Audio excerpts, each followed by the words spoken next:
Morning बच्चों, जाके पैर ना फटे बिवाई वह क्या जाने पीर पराई। तो इस लाइन का अर्थ जागे जिसका पैर ना फटे, जिसके पैर नहीं फटे हैं वह क्या जाने पीर। पीर मतलब पीड़ा या दर्द, पराई दूसरों की, वह दूसरों की पीड़ा को नहीं समझ सकता। विषय को आधार बनाकर हम एक मौलिक कहानी पढ़ते हैं। तो ये मुहावरा है। इस मुहावरे का अर्थ है कि जो व्यक्ति कभी दुख से ना गुजरा हो वह व्यक्ति दूसरों के दुख को नहीं समझ सकता। जो व्यक्ति स्वयं अपने आप दुख से, पीड़ा से गुजरा हो, दर्द से गुजरा हो, वही दूसरों की पीड़ा को, दुख को समझ सकता है। तो चलिए, पैर में बिवाई सर्दियों में, पैर में बिवाई पड़ जानी, दरारें सी पड़ जानी। पैर में बिवाई सर्दियों में फट जाती है। पैर जो है वो सर्दियों में फट जाते हैं। ये खेतों में काम करने वाले, घरों में काम करने, नंगे पैर रहने आदि से फटती है। इसमें दर्द होता है। पीर का भी अर्थ है दर्द या पीड़ा। यहाँ लेखक ने कहा है कि जिस व्यक्ति ने जरा सा भी दुख ना झेला हो, जरा सा भी दुख ना देखा हो, वह भला दूसरों के दर्द को, पीड़ा को किस प्रकार समझ सकता है। कारण व्यक्ति यदि स्वयं का अर्थ अपने आप किसी बात को अनुभव नहीं करता, महसूस नहीं करता, तो वह दूसरों के दुख का अनुभव भला कैसे कर सकता है। इसी कहने को चरितार्थ करने के लिए मुझे कुछ समय पूर्व पहले की कुछ बातें याद आ रही है। बात उन दिनों की है जब मैं अपनी नानी के गांव बहादुरगढ़ गया था। अधिकतर सर्दियों के मौसम में हम वहां जाते थे। गांव का माहौल थोड़ा शहर से अलग होता है। नानी के यहाँ मामा जी की एक दुकान है और एक बड़ा बाग है। साथ ही खेत, यहाँ पे पेड़ नहीं आना, साथ ही खेत छोटे होने पर उनमें खेती भी की जाती है, गन्ना उगाया जाता है। सर्दियों में गन्ने का स्वाद हर व्यक्ति को चखने का मन होता है। शहर में हम उस तरह से गन्ने चूसने का आनंद नहीं ले पाते जैसा कि गांव में। कुछ और भी आकर्षण जो हमें अपनी तरफ खींचता है। अपने हाथ से मेथी या चने का साग तोड़कर हांडी में बनाकर खाना, पेड़ों पर चढ़कर अमरूद तोड़कर खाना तथा गरम गरम गुड़ का स्वाद चखना। मैं गांव लगभग हर वर्ष ही जाता हूँ। नानी के पास एक स्त्री आई जिसका बच्चा बहुत बीमार था। वह नानी से कुछ पैसे मांग रही थी। नानी उससे कह रही थी कि बस बसंती, तू पहले ही इतने पैसे ले चुकी है, मैं कब तक तुझे पैसे दूंगी। काम में पैसे कैसे कट पाएंगे। तेरा पति सिब्बो क्यों नहीं अपने मालिक से पैसे मांगता। बसंती बहुत रो रही थी। बच्चा बीमार है, सरकारी अस्पताल दूसरे गांव में है, घर में एक भी पैसा नहीं है। कल वहां ले गई थी पर उसकी हालत और बिगड़ गई है। उसे सांस लेने में परेशानी हो रही है। 5 बच्चों के बाद एक बच्चा, आज उसकी भी स्थिति ठीक नहीं है। सिब्बो गया था माली के पास। रात दिन उसके खेतों में काम करते हैं। जानवरों की तरह काम करने पर भी पैसा हाथ नहीं आता। माँ जी केवल आपका ही सहारा है। एक औरत ही दूसरी औरत का दर्द समझ सकती है। बच्चा ठीक हो जाएगा और मैं आपका और भी काम कर दूंगी। माँ जी, मेरे बच्चे को बचा लो। नानी उठी, उसकी आंखों में आंसू थे। उन्होंने 200 रुपये बसंती को दे दिए और वह दुआएं देती हुई चली गई। नानी के भी कई बच्चे मर गए थे। वे बच्चे का दर्द जानती थी। वह तो गई पर मेरे मन में अनेक प्रश्न छोड़ गई। मैं सोचने लगा, क्या भारत में वास्तव का अर्थ असल में इतनी गरीबी है कि दिन रात काम करने पर भी व्यक्ति अपना पेट नहीं भर सकता, डॉक्टर को फीस नहीं दे सकता, बच्चे की जीवन रक्षा नहीं कर सकता। स्वतंत्र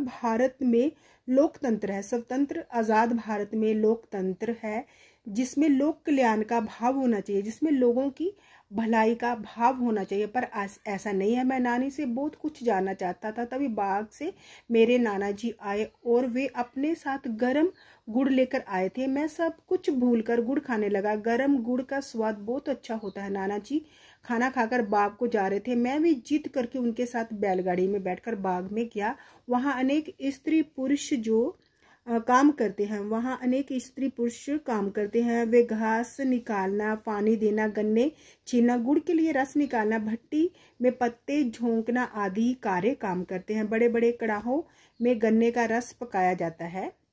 कढ़ाइयाँ जो होती हैं, कड़ाहों में गन्ने का रस, तब गुड़ बनता है। मैं इधर उधर घूमकर सांझ को सायकाल के समय घर आ गया। बसंती के प्रश्न अब भी अनसुलझे जिसको मैं सुलझा नहीं पाया था।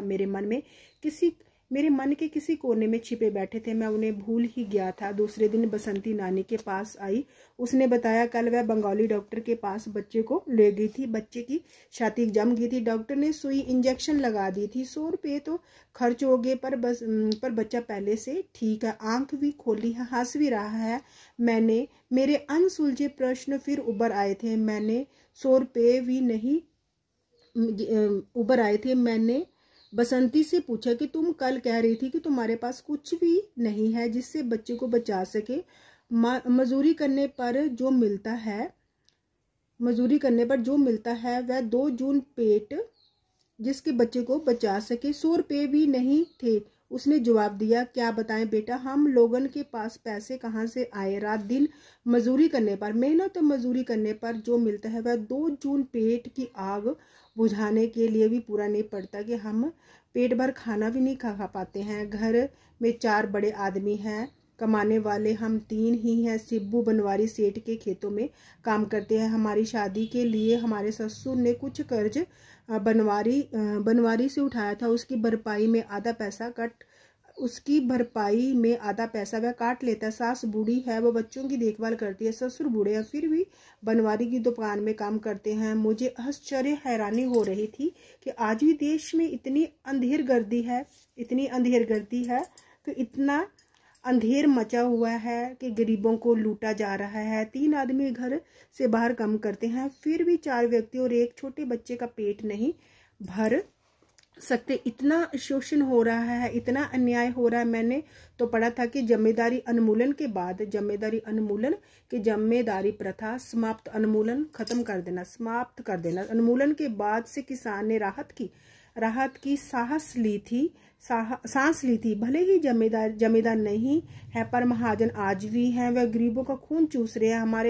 हमारे नेता वातानुकूलित बंद कमरों में, वातानुकूलित क्या होता है, एसी, बंद कमरों में योजना तो बड़ी बड़ी बनाते हैं, अनेक बातें सोचते हैं कि हम ये करेंगे, ये वादे करते हैं, वो वादे करते हैं, पर इन गरीबों को उसका लाभ नहीं पहुंचता है। ना शिक्षा है, ना चिकित्सा है, ना बीमारी का इलाज हो पाता है, ना तन पर शरीर पर कपड़ा है, ना पेट में रोटी। फिर भी रात दिन काम। सच ही है, जिसके पैर न फटी बीबाई वह क्या जाने पीड़ पर आई। कि जिसने खुद दुख को कष्ट को अनुभव नहीं किया वह दूसरों की पीड़ा को नहीं समझ सकता है। गांव में घूमना, वोट मांगना अलग बात है, उस गरीबी से जूझना अलग बात है। क्यों तो वो तो बड़े बड़े बंगलों में रह रहे हैं, आरामदायक जीवन जी रहे हैं, उनको गरीबी का एहसास ही नहीं है। बसंती ने 2 दिन 50 रुपयों की दवा खिलाकर बच्चे को ठीक कर लिया था। गरीबी की इस स्थिति को मैंने पहली बार देखा था। पूस का महीना, जाड़े पाले में नंगे पैर नाम मात्र के कपड़े पहने ये गरीब अपने जीवन को किस तरह आगे बढ़ा रहे हैं, ये सोचनीय प्रश्न है, ये सोचने लायक प्रश्न है। क्या इसी का नाम आज़ादी है? क्या यही गांधी जी का सपना था? क्या इसी के लिए भगत सिंह फांसी पर चढ़े थे? ये आम आदमी के दर्द को